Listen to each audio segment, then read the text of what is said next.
最後になって殺人だって感情なんてない僕をまた腐らずの里結局は最低だってバッチ引っかいてさんと待ってたいそうならば見せてよ10月31日渋谷五条悟の封印のために利用できるものは温存する。 So the Shibuya incident arc starts on chapter 79, and in this chapter it is confirmed that Mekamaru was indeed the school traitor all along, but he did so in order to get his body back so he could be with his friends back in Kyoto. Here I want to remind you though that there is still a second traitor and that they are likely part of the Jujutsu higher ups.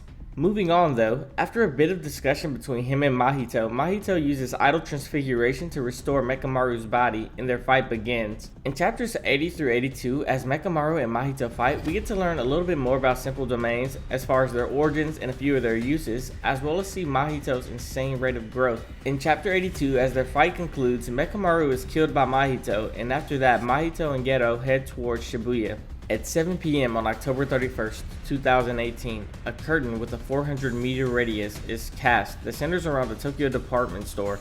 The curtain only traps civilians but lets jujutsu sorcerers in and out. Since it's unknown who or where the curtain is coming from, the sorcerers are split into 4 teams in one gojo. Those teams are the Zenin team, the Kusakabe team, the Nanami team, and the Meimei team. The Nanami team consists of Kento Nanami, Megami Fushiguro, and Takuma Ino. The Zenin team consists of Naobito Zenin, Maki Zenin, and Nobara Kugasaki. The Kusakabe team consists only of Kusakabe and Panda.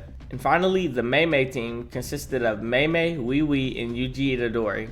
Here, I want to remind you that the Kyoto school students are not here because Mekamaru sent them somewhere else because he knew what was going to happen in Shibuya. At 8:31, Gojo arrives on the scene and starts looking around, and around 8:38, he finally puts together what the cursed spirits are after, and 2 minutes later, at 8:40, he enters B5F, the underground subway, and he is greeted by Hanami, Jogo, and Choso. Before their fight starts, Jogo and Hanami start mercilessly killing civilians to distract Gojo before each of their attacks. This does piss him off, but he doesn't really let it affect him during the fight like they expected it to. Nanami and Jogo start using domain amplification to try and hit Gojo, but even then, they just can't seem to touch him. And then as Hanami turns off their domain amplification in order to use domain expansion, Gojo takes advantage of the situation and then he kills Hanami. And just like that, Hanami becomes the first major death in Shibuya. At 8:51, Meimei's team head to a separate underground subway and try to take the curtain down. And when Meimei and Yuji split up, Yuji encounters the infamous Locust Curse and kills it. At 9:15, Yuji and Meimei meet back up at B4F and resume trying to get to Gojo. Just then, they meet a survivor and he tells them that Mahito was already here and he made everyone else get on the train. And after that, he transfigured them all. Just after saying that, he himself becomes a transfigured human. And after that, Mahito and his train of transfigured humans get off the train to go and fight Gojo. After this, Gojo decides to use his domain expansion for 0.2 seconds because he theorized that that's about how long an average person could be inside of it. In this 0.2 seconds, he only had enough time to kill all the transfigured humans, and after that, his domain expansion ended. And after his domain expansion ends, Geto throws Prison Realm right in front of him and it opens. After some discussion between he and Geto and Mahito, Gojo just simply tells them to close the Prison Realm, and they do. And so at 9:20 p.m., Gojo was sealed. At the very same time that the Prison Realm seals Gojo, Mekamaru's failsafe activates and he updates Yuji on the situation. Yuji then splits up with Meimei so that he can go tell everyone what the current situation is. He makes it to a rooftop and he yells for Nanami. But when he can't see Nanami right away, he just decides to tell everyone what's currently going on. But just after this, Mekamaru informs Yuji that the prison realm has to sit there while it processes Gojo, which gives the sorcerers a chance to go save him.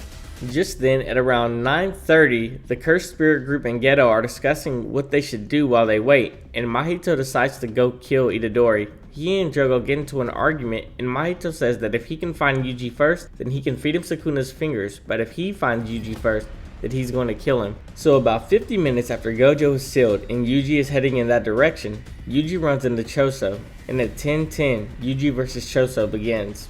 Their fight begins, and already Itadori is at an overwhelming disadvantage. As the fight continues, Itadori fights well and is able to adapt to the situation as it changes, but he still loses to Chozo just 10 minutes later. But before Chozo can kill Itadori, a memory that never happened enters Chozo's head. As Yuji is defeated, the Zenin team runs into a pre-evolved Dagon and attempt to exercise it at 10:20 p.m.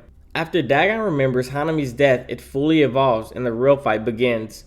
During their fight, Dagon gets infuriated when Naobito refuses to say any of the cursed spirits' names and only refers to them as cursed spirits. In its fury, Dagon repeatedly tries to use cursed techniques in domain expansion, but is completely overwhelmed by Naobito's speed and the overall synergy between him, Nanami, and Maki. Just as they stop attacking Dagon for just a moment, however, it does get a chance to use domain expansion. During their fight inside of the domain, Naobito uses Falling Blossom Emotion, which is like Simple Domain in the fact that it protects you from the can't miss attack. As Naobito and Nanami get overwhelmed by Dagon's domain, it seems like it's all over for Maki, but out of nowhere, Megumi casts his domain under Dagon's and creates an opening for everyone to get out of. As they all head towards the opening to escape, Toji Zenin makes his way into Dagon's domain and the entrance closes. Toji proceeds to decimate Dagon, and after Dagon is exorcised and his domain closes, Toji leaves with Megumi and Jogo shows up. Jogo proceeds to seemingly kill Maki, Naobito, and Nanami in a few moments. After that, at around 10:30ish, Jogo forces Itadori to eat 10 of Sukuna's fingers and Sukuna awakens. He tells Jogo that if he can land just one hit, he'll kill every person in Shibuya excluding Megumi, and Jogo agrees to fight him.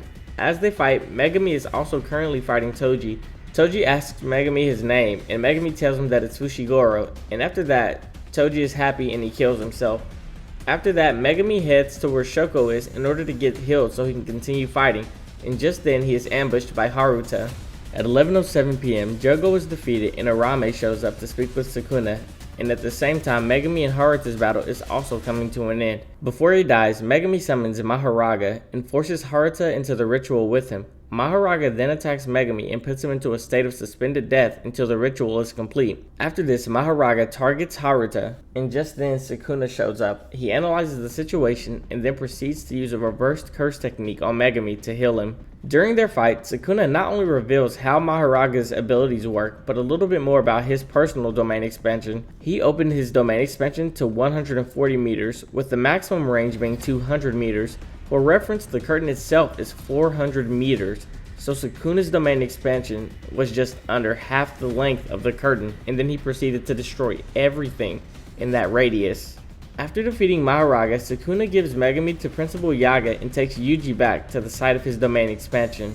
At 11:09, Todo arrives at the scene, and we see that civilians caught in Gojo's domain expansion are still there and in a vegetative state temporarily. At 11:14 p.m., Itadori Yuji witnessed a massacre.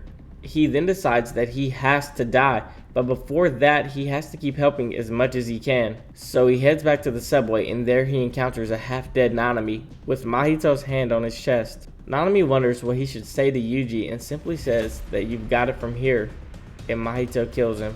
And simultaneously, Mahito's clone runs into Nobara at the exact same time, and at 11:16, Mahito vs Yuji and Nobara begins. As their battles rage on, Nobara and Yuji start to overwhelm their individual Mahitos, and so Nobara's Mahito decides to run to the original body, and Yuji's Mahito explodes and runs away.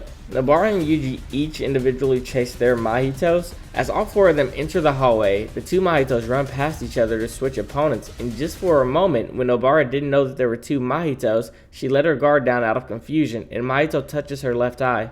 Nobara tells Yuji to tell all of their friends that it's been fun, and the part of her face that was touched by Mahito explodes, seemingly killing Nobara. After that, Yuji completely loses his will to fight anymore, and is saved by Todo. As Yuji and Todo fight Mahito, Mahito keeps releasing new abilities that show just how much he has grown, and how scarily fast he is still able to grow. Even going so far as being able to use his domain expansion along with his innate technique in 0.2 seconds, just like he saw Gojo do only 2 hours prior to this fight, mind you.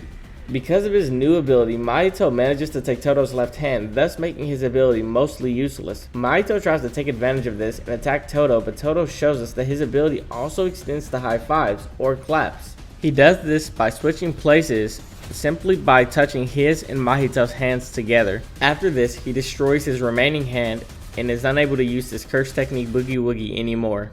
As their fight continues, Mahito evolves into a form very similar to Hanami and says that this is the true essence of his soul, and he and Yuji continue their fight. Their fight concludes when Yuji decides to use one last black flash to attack Mahito, and it works as Mahito is distracted by Todo, who bluffs that he is about to make someone switch places. At this point, a severely beaten and desperate Mahito runs away from Yuji, and at 11:28, as the battle between Yuji and Mahito reaches its climax, Choso decides to himself that he has to see Yuji one more time and heads towards him. At 11:36 p.m., Pseudo Geto shows up to seemingly help Mahito, and at the same time, Panda hilariously saves Kusakabe, who has been hiding this whole time. At the very same time, we see that Mei Mei has been teleported to Malaysia with Wee Wee thanks to his curse technique. Next, everyone begins to show up and the final battle of the arc begins. It begins with Itadori trying to fight Geto, but he is overwhelmed by his power. Just then, the Kyoto students show up, and they all try to fight Geto together, but are no match for him. After that, Urame shows up and tries to kill everyone but Yuji, and is stopped by Yuki Tsukumo with little to no effort at all. Choso then shows up and reveals that Geto is actually Noritoshi Kamo and proceeds to try and fight him with Yuji. They are both stopped by Urame, and after that, at midnight, Geto puts his hand on the ground and uses Idol Transfiguration to start the countdown to the Culling Games. That'll be all for this video. I hope that if there was any confusion as far as the timeline went for this arc, that I helped clear up some of it for you, and if there was an important event that I missed, I would appreciate it if you let me know in the comments. I also hope that you guys enjoyed watching that as much as I enjoyed making it. I couldn't think of a better first video for Jujutsu Kaisen than the infamous Shibuya incident arc. And as always, if you liked the video, I would greatly appreciate a like to let me know. I hope that you guys have a good rest of your day. This has been Keith. Peace.